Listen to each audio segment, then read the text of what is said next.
by 2030, the New York Stock Exchange will be a museum. I think America is perceived as a badass right now. Little like, who's the crazy guy? Who's your crazy uncle, right? But you never know what he do, but you know that your uncle will do everything for you.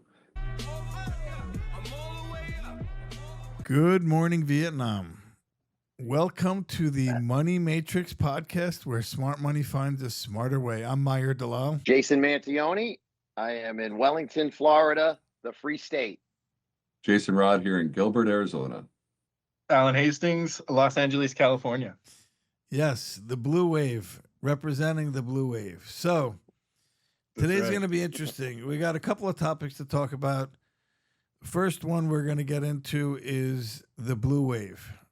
I thought Alan was talking about the Dodgers. I got excited. We're going to talk about a little about sports, but then I realized when he sent over his notes, we were talking about the mayor that he voted for, absentee ballot, Mr. Mamdani.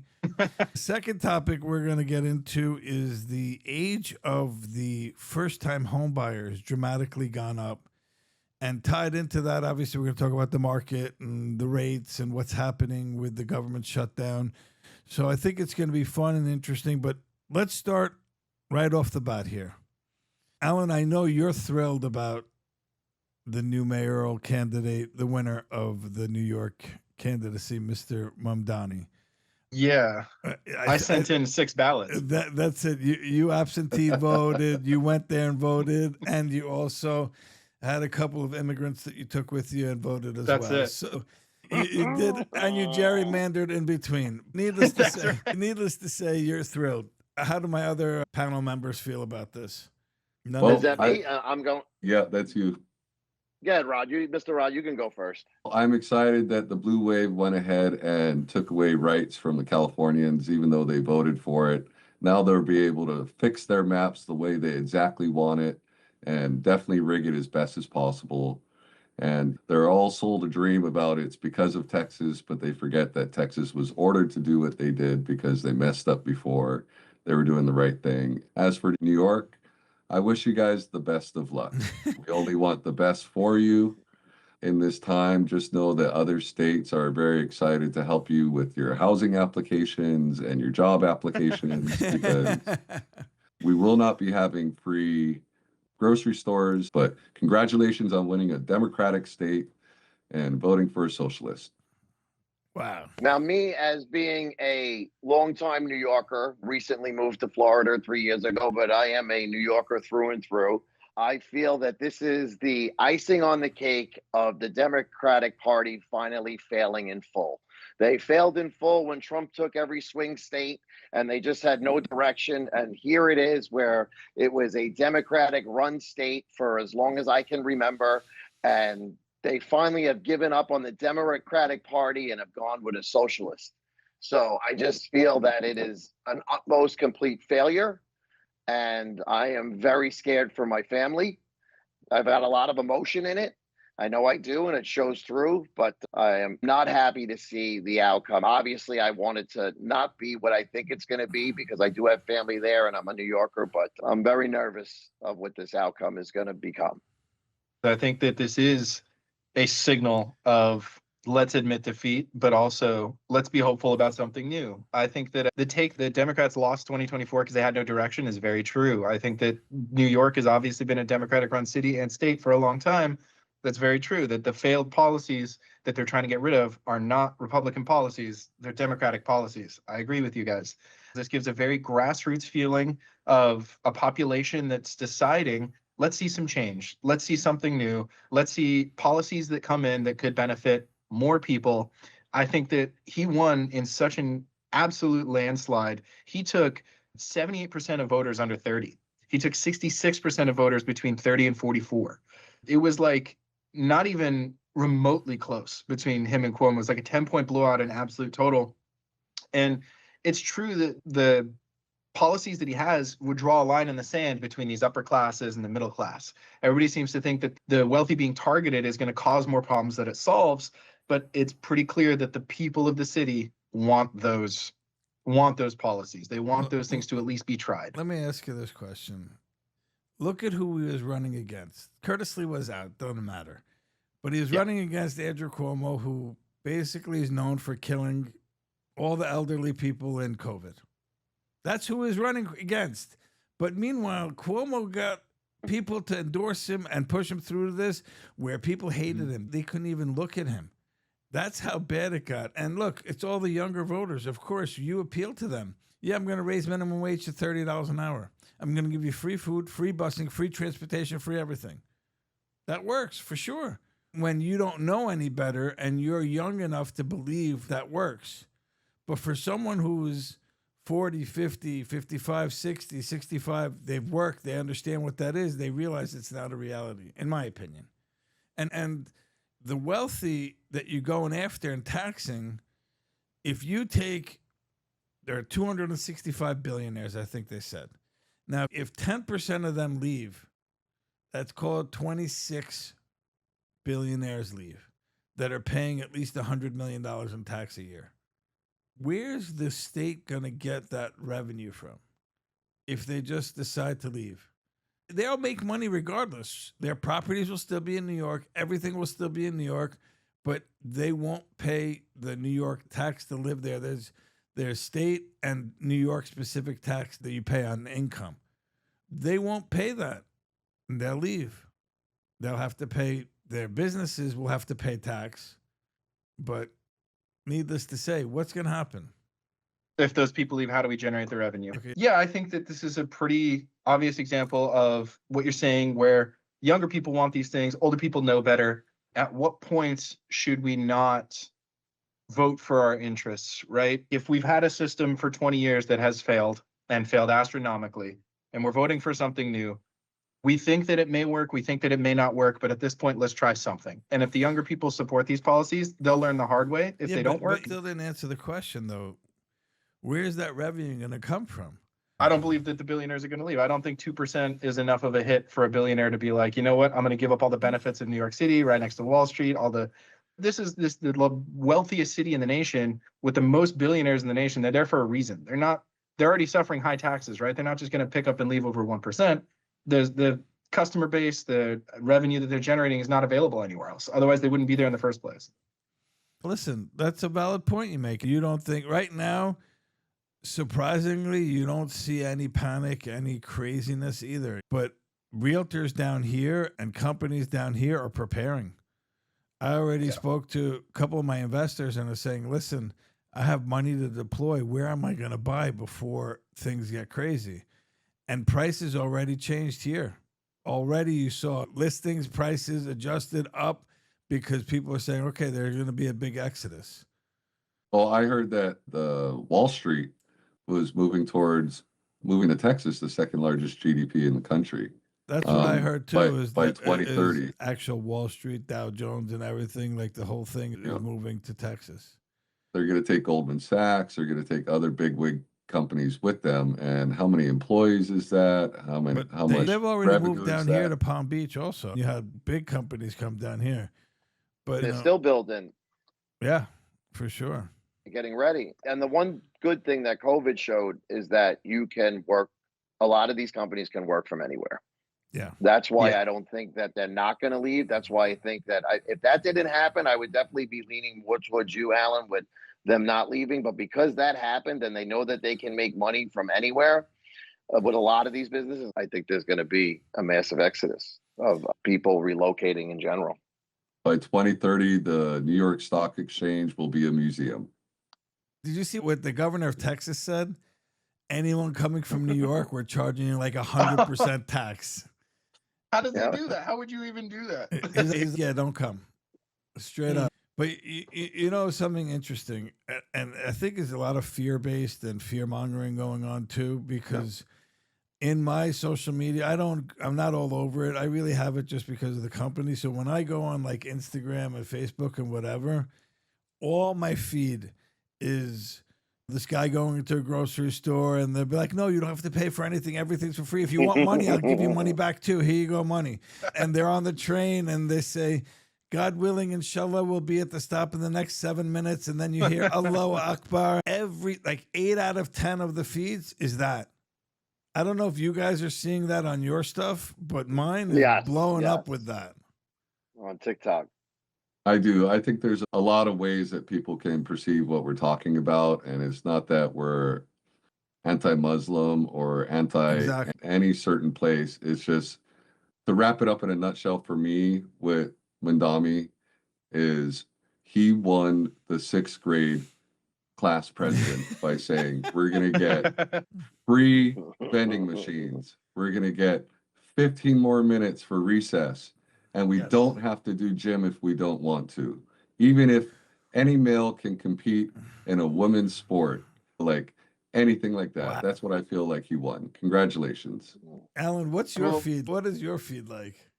It's optimism for me, and I know that we're all fed our things that we want to see, What do but you for mean me, for it's you? optimism. No, they're feeding you. Yeah, Mamdani's the greatest thing since sliced bread. That's what you're seeing. That is exactly what I'm seeing. I'm seeing all these people like excited finally, and like for instance, someone goes, "Oh, was it Grant Cardone or somebody?" Who goes, "100 million people are going to leave," or something crazy like that. 1 million people are going to leave New York, and the response to that is, "Heck yeah, more apartments!" You know what I mean? Like it's only excitement on my side. Grant Cardone said there was $2.5 billion of projects stopped. Like he pulled out of a 500-something million dollar project that he was going to do in New York, and he said there was $2.5 billion immediately stopped right when Mamdani won. Did you guys see on Mamdani's speech when I won, congratulations, everyone loved me, and someone hacked the screen and it said Trump is still your president? Did you see that? I didn't see That's that. great. It was funny. But the truth is, though, look, I feel it was complete disrespect when he said, turn the volume up. I'm kind of like, to Trump, that's your president of your country. How do you do that? I'm sure you loved it, Alan. I'm sure that was. I loved it. And you to have me, turn the volume up signs in your room right now, I bet. I have a sticker right behind the screen. You can't see it. But after that, he did say, I will finish the quote. He said, if you want to call me on affordability to Donald Trump, I'll answer the phone. And I think that his campaign was very predicated on screw Donald Trump, screw Republicans, screw this, screw that. That was definitely a message that he leaned into because throughout the whole race, everybody was constantly assaulting him from the right. Even Trump would go out and tweet random stuff about him. They're trying to prosecute him and get rid of his citizenship right now. Like they're clearly targeting this guy. And so for him to be like, all right, I'm going to stand up. I like to see somebody who's putting their hands up and not just bowing down. I also want to ask you, Alan, maybe you can fact check this for me. Uh-oh. Why is Mamdani's swearing in canceled? Is it canceled?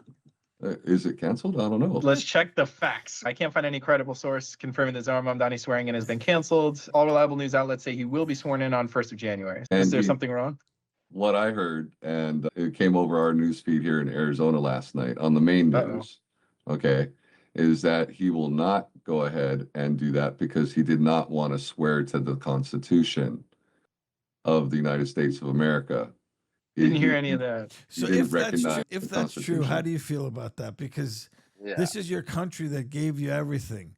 You came here, got citizenship, you got a new opportunity at life. How do you feel about that?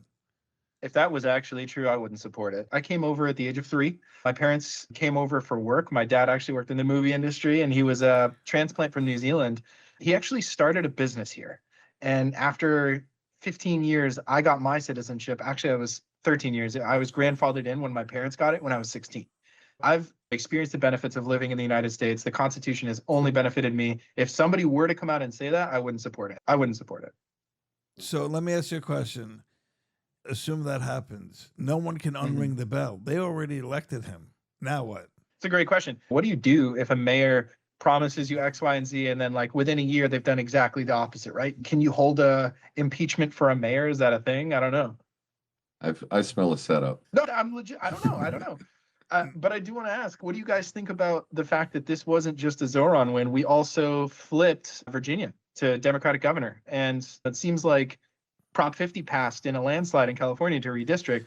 Do you guys see this as, Prop 50 was a joke because you knew it was going to happen anyways, because everyone was so upset. Oh, Texas did it. And so we have to do it too. How many extra votes did they get with that? Oh, it was some ridiculous landslide. I'll get you the exact number. No, forget. No. How many extra votes do they get in the House? Oh, they matched Texas's 5, so it's 5 each. All right, so you still have to win the other states, and it'll be the same thing anyways. So it doesn't make a difference. It was 6 of one, half a dozen of another. But the point is, Alan, you're so proud of the blue wave. What's it going to do? What's going to happen in Virginia? The Democratic governor, now what? I just feel like it's not so much happy for Virginians. Go Virginia. I'm not going to go to Virginia. I'm not excited because I get to benefit from this. I'm excited because, no offense, I don't know. What's a Virginia sports team? Go Lakers, whatever. Yeah. So for me, it's like, this is clearly hey, stuff's not going great. We've had a year of job losses. We've had a year of adding to the debt. We've had GDP go down. This is the first time in history it was like destroyed. And the S&P 500's up. There have been benefits to the Trump presidency. We have new AI deals. We have brokered trade agreements with the Middle East, whatever. There's benefits and negatives, but there's clearly a lot of people in the country saying it's not working out for me. I was promised affordability and things got more expensive. So that's where I'm excited. I think We the need one whole, more year. yeah, it takes time. There's no magic genie that you can make anything happen overnight. And Trump was stupid to say that he could stop the Ukraine war in one day because everyone takes things so literal. It's either you're pregnant or you're not, is how they look at it, right?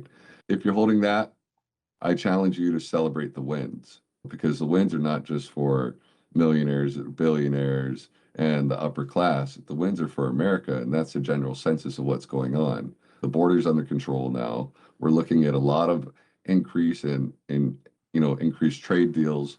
World peace is getting to be more of a reality. Although there are things that are being challenged, and sometimes you have to show strength through force. I think America is perceived as a badass right now. Little like, who's the crazy guy? Who's your crazy uncle, right? But you never know what he do, but you know that your uncle will do everything for you. And I think that's what a lot of the American people embrace.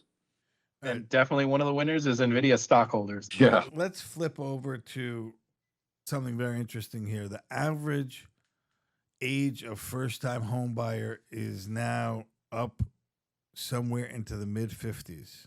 The average age of all home buyers is in the mid-50s, and some data shows as high as 56 years old.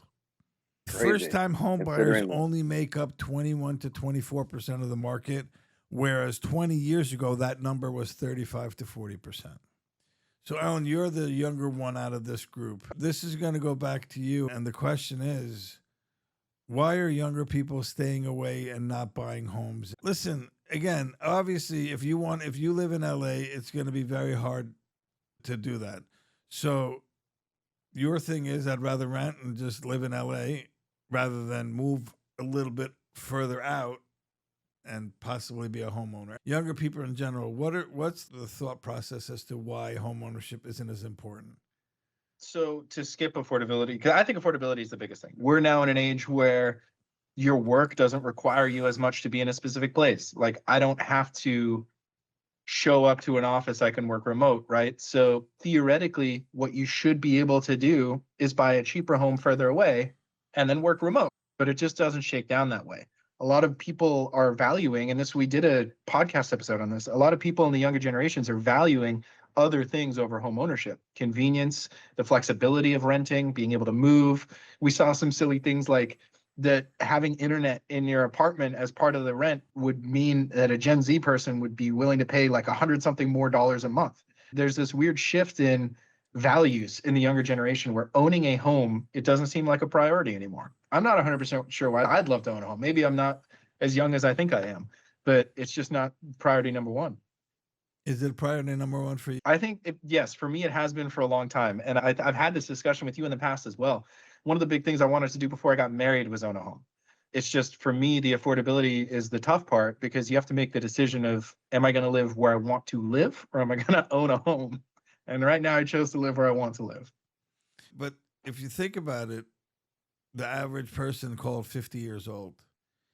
That means the wealth divide is going to be so dramatic in the next 10, 15 years. It's nuts, because people build through real estate predominantly because it's most likely your largest investment you're going to make. But outside of those people, real estate is your predominant wealth builder. So if you're getting in the game 20 years later, what's going to happen? And what's going to happen to the market as a whole? Interest rates, bears a bunch of questions that people are going to have to look at it and say, wow, what's going to happen in the next 10 years? If the younger generation is not buying, what are we going to do? Do you guys think that because people, like, there were more first-time homebuyers before, do you think homes are not changing hands as much and passing down more so that people need to buy homes less? Or do you think the market is shifting to more of an investor perspective? What are you guys' thoughts on why people would buy a house? Well, one, I think it's, that go ahead, Jason. good. It's the American dream. You want to raise your family. You want to have a place that you call home. You invest money, whatever else, and then you get to the point that you have a place, right? That's like what the American dream is, a home to build memories, family, whatever else, lineage. Why people want to buy homes, it really varies. This new generation, I have a little harder time understanding exactly what their motivations are because I think there's been a lot of opportunities, difference in measure, and it's really hard to judge something you don't know. I look at it like, listen, you know that everybody that knows me knows I'm a half, the glass is always half full type of person. And I see it as opportunity. If people aren't going to buy homes and it's not going to be first time home buyers, people that, like myself and other people buy homes, rent them out, and it's an advantage. This is an opportunity to make a lot of money. So if they're not going to buy them, we'll rent them and we'll let them pay our mortgage and go that route. So you can look at it as, you know what's interesting? I'm noticing on a lot of transactions is that it's family members pass away and the kids don't want anything to do with the properties. They just end up selling the properties and they just want to cash up and cash out. They don't want to deal with it. They don't want to manage it. And in some cases, they're selling for ridiculously under market. I have a client in California buying a property for $630,000. It's right now worth today $1 million. But it's a unique property. It's like a commercial property, but it's not truly big commercial, but he knows what to do with it. He's in contract for $639,000. And it's the kids of the parents that just died. It's free and clear. So for them, they don't care. And he negotiated the deal. He didn't even think they would. He just threw out a number. He's like, yeah, I'll pay you $600,000. They negotiated up a little bit, whatever, and that's it. But it's so sad that your parents, grandparents, generationally worked so hard to build this, to hand it down, and it's so not appreciated. It's not because of lack of knowledge. It's more of lack of effort and regard. Yeah. That's the biggest trouble that I have with it. There's no appreciation. Money came easy, and it's not a big deal for them. So they don't want to work hard for it. They just rather have the cash, and that's it. Sweat equity is a word they need to learn, what sweat equity really is. And that's what their forefathers, their grandfathers and grandmothers and families have set up for them, to set them up for success, to make their lives easier. And they're just not appreciating it as much or don't view it the same way.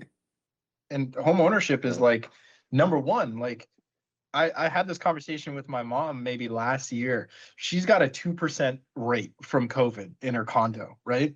And she's built up a ton of equity in this condo. The value's gone up a ton. And she's not struggling in any way, but she has so much equity sitting there. It's okay. The unit next to her is going up for sale. And I'm like, why don't you cash out and get that unit next to you and rent it out? And she says to me, when I die, it's going to you kids. That's how they viewed it. It was like the equity was so important to her in that older generation. It was like to own something, to be a part of that. That was the American dream. And now it feels like that's not even a factor. Like cash flow and paying your bills are such a high priority for people that you don't think about, man, in 20 years, I'm going to need to own my home. They feel they can never get it. And it's so unattainable that it's not even in their thoughts. I think it's both. I think you're right. Part of it is definitely the amount of effort that it would take. I can't afford to buy a home where I live. Could I afford to buy a home? Sure. I could be a first-time home buyer in Louisiana somewhere. I could do that.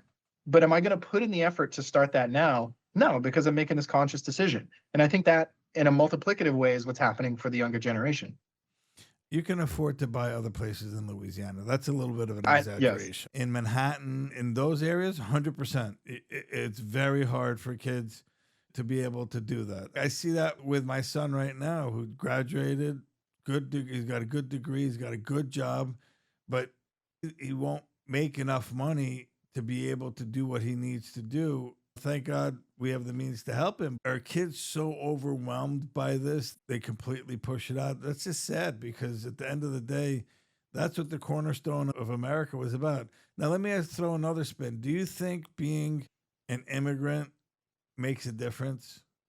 Why? I would say yes. I feel as an immigrant, you want more. Like being in the United States is a plus. As an immigrant myself, you wouldn't want to be somewhere else. I love New Zealand. I'd love to go back. I want to retire there. But do I want to build a life there? Do I want to work there? No. The United States is the land of opportunity. And yes, to own a piece of this would be prime goal, number one, because you're not going to find this opportunity anywhere else. Property values go up here. Your work benefits opportunities go up here. You can make more money here. Having a stake is a plus. Jay, you're not an immigrant, right? No, I'm not an immigrant. What's your thoughts on that? I know where you're going to go with this because just of your background and your discipline that you have. So I don't think it's a fair question to ask you, but I'm just curious. What directly are you asking? Think that being an immigrant makes a difference and has a different motivation and has a different drive than someone who's born here and is an American, the younger population I'm talking about now, in terms of their lack or desire of wanting to buy a home?